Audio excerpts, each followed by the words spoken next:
यो एउटा यस्तो साङ्गीतिक धुनको कोसिले यहाँहरूलाई यदि राति निन्द्रा लागेन भने वा एकान्तमा मन खेलिरह्यो भने कतै डुलिरह्यो भने यो धुनले पक्कै मद्दत गर्नेछ मन शान्त पार्न।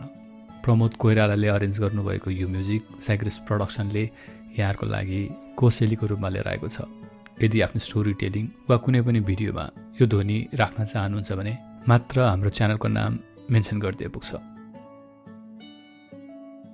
यो ध्वनि सदाका लागि यहाँहरूको लागि निःशुल्क उपलब्ध हुनेछ। यसको पुरा भाग साइग्रेस अफिसियल नामक युट्युब च्यानलमा उपलब्ध छ। यसको आनन्द उठाउनुहोला।